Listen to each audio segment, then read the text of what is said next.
यानी हिंदी के एक नए एपिसोड में आपका स्वागत है। और आज के इस वीडियो में हम बात करने वाले हैं भारतीय वायुसेना के बारे में। भारतीय वायुसेना ने हाल ही में HAL को अपनी चिंताएं व्यक्त करी है और ये चिंता है लाइट कॉम्बैट एयरक्राफ्ट तेजस की डिलीवरी को लेकर के।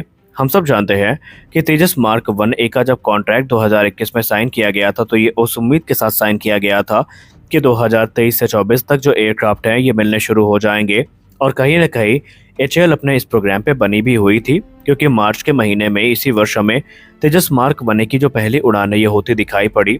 और उसके बाद ये कहा गया कि कुछ ही समय बाद ये एयरक्राफ्ट भारतीय वायुसेना को डिलीवर कर दिए जाएंगे। लेकिन तभी एक बड़ी रिपोर्ट HAL से निकलकर सामने आती है, जहां पर HAL ये कहती है कि ऐन मौके पर इंडियन एयरफोर्स की तरफ से कुछ मॉडिफिकेशन और स्पेसिफिकेशन ऐड करवानी थी, जिनके चलते अब यहाँ पर टाइम लगने वाला है।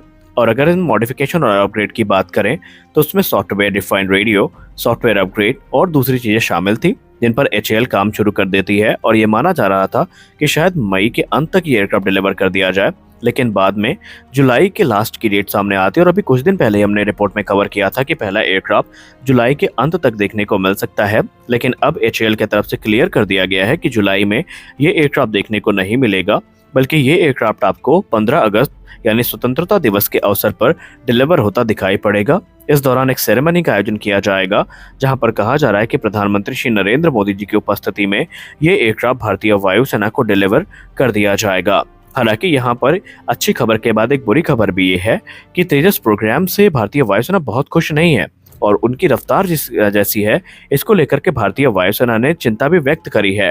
भारतीय वायुसेना ने HAL को लिखते हुए ये कहा है कि जिस प्रकार का प्रोडक्शन रेट चल रहा है, जिस प्रकार की गति चल रही है, ये काफ़ी चिंतनीय है, क्योंकि भारतीय वायुसेना इस समय कॉम्बैट कैपेबिलिटी को इन्हेंस करने का प्रयास कर रही है। और ऐसे में अगर इतना स्लो प्रोडक्शन आगे बढ़ता रहा तो ये भारतीय वायुसेना के लिए एक दिक्कत का सबब बन सकता है। हालांकि इस पे जवाब देते हुए हिंदुस्तान एरोनॉटिक्स लिमिटेड ने भी कुछ महत्वपूर्ण बातें करी हैं।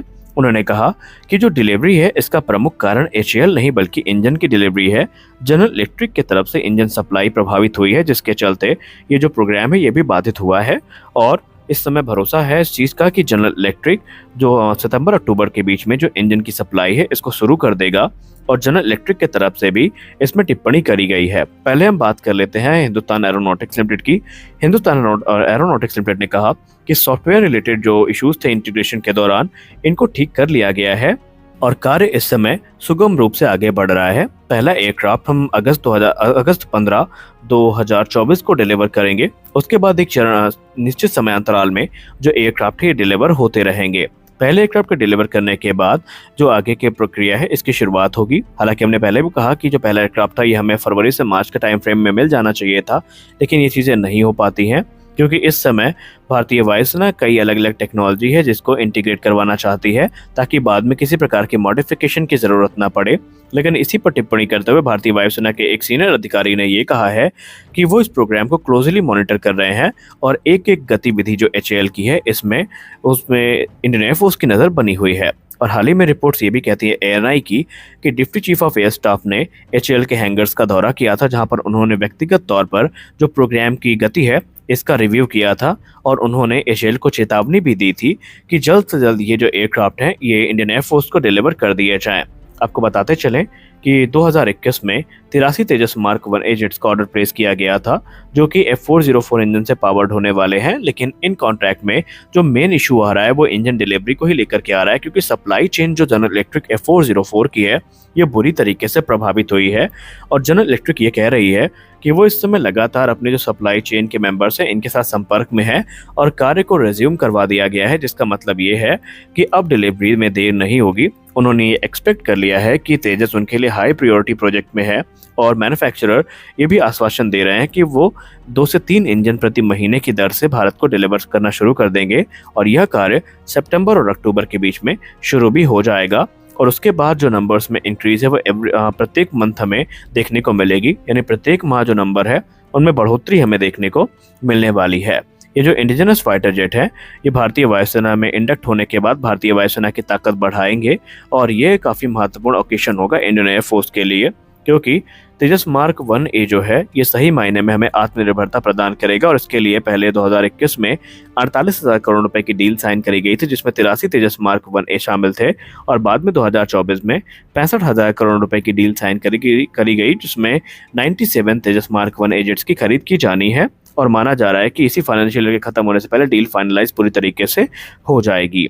अब लाइट कॉम्बैट एयरक्राफ्ट तेजस हमारे लिए कितने इंपॉर्टेंट है इसका अंदाजा आप इसी बात से लगा सकते हैं कि भारतीय वायुसेना के जो MiG-21 फाइटर एयरक्राफ्ट हैं, MiG-23 फाइटर एयरक्राफ्ट हैं, MiG-27 फाइटर एयरक्राफ्ट हैं, इनके जाने के बाद एक बड़ा कैपेबिलिटी गैप क्रिएट हुआ है। और हाल ही में हमने ही डिफेंस न्यूज़ की वीडियो में आपको बताया था कि भारतीय वायुसेना इस समय भारत में जितने भी एयरबेसेस में MiG-21 डिप्लॉयड है उनको रीलोकेट कर रही है नाल एयरबेस राजस्थान में, ताकि एक सेरेमनी का आयोजन किया जाए और चरणबद्ध तरीके से उनका जो रिटायरमेंट प्रोसेस है इसकी शुरुआत की जाए। और इनके रिटायरमेंट के बाद इकलौता एयरक्राफ्ट तेजस बच जाता है जो कि इनकी जगह लेगा। और इसीलिए इंडियन एयरफोर्स चिंतित है कि अगर अब तेजस में डिलीवरी में डिले हुई तो इसका खामियाजा इंडियन एयरफोर्स को भुगतना पड़ सकता है, जो कि भारतीय वायुसेना चाहती नहीं है। और यही कारण है कि इंडियन एयरफोर्स इस समय पूरी तरीके से HAL पर दबाव बना रही है। HAL की बात करें तो उन्होंने अलग अलग मीडिया इंटरव्यू में तेजस की प्रोडक्शन को लेकर बड़ी बातें कही हैं कि उनका कहना है कि 2025 से 26 तक तकरीबन 16 एयरक्राफ्ट प्रति वर्ष के दर तक का जो प्रोडक्शन रेट है ये उनके द्वारा अचीव कर लिया जाएगा।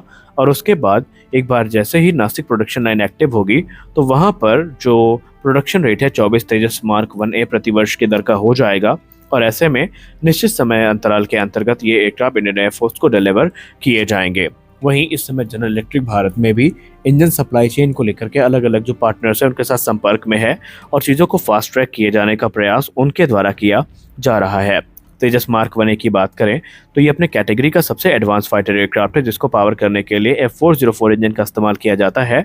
इसमें आपको एडवांस एसा रडार देखने को मिल जाते हैं। इनिशियल के जो 40 एयरक्राफ्ट होंगे ये इल्टा ELM रडार से इक्विप होकर के आएंगे, जो कि एसा रडार है। और 41वां जो एयरक्राफ्ट होगा उसमें से हमें उत्तम एसा रडार देखने को मिलेंगे, जो कि इसे बेटर सर्च और ट्रैक कैपेबिलिटी प्रदान करेंगे। इसके अलावा इसकी जो इलेक्ट्रॉनिक वॉरफेयर कैपेबिलिटी है ये भी काफ़ी इन्हांस्ड होगी। और तेजस मार्क 1A में आपको इंडिजिनस BBR मिसाइल्स देखने को मिलेंगी, जिसमें क्रमशः तेजस अस्त्र मार्क 1, अस्त्र मार्क 2 शामिल हैं। और आने वाले भविष्य में रुद्रम 1 और रुद्रम 2 जैसी जो मिसाइल्स है वो भी इसमें आपको देखने को मिलेंगी। तो वहीं ब्रह्मोस NG भी इसकी ताकत को कई गुना ज़्यादा बढ़ाएगी। ASM हैमर का इंटीग्रेशन चल ही रहा है, जो कि इसकी air to ground strike capability को कई गुना ज़्यादा बढ़ा देगा। तो यहाँ से अब आप समझ सकते हैं कि ये एयरक्राफ्ट हमारे लिए कितने इंपॉर्टेंट हैं। और तकरीबन 200 से ज़्यादा तेजस मार्क 1 और मार्क 1A एयरक्राफ्ट आपको इंडियन एयरफोर्स के सर्विस में आने वाले निकट भविष्य में देखने को मिलने वाले हैं। तो यहीं से अब इंडियन एयरफोर्स चाहती है कि इनकी डिलीवरी को अतिशीघ्र शुरू किया जाए, ताकि जो कैपेबिलिटी गैप क्रिएट हो रहा है उसको फुल किया जाए। क्योंकि हम सब जानते हैं कि हमारे पास 42 एक्टिव स्क्वाड्रन होनी चाहिए, लेकिन हमारे पास 30 से भी कम बचेंगी MiG-21 के जाने के बाद। तो आज के इस वीडियो में बस इतना ही। आशा करते हैं यह वीडियो आपको अच्छा लगा होगा। वीडियो अच्छा लगा तो वीडियो को लाइक करिए, नए चैनल को सब्सक्राइब करिए। मिलते हैं अगले वीडियो में, तब तक के लिए जय हिंद।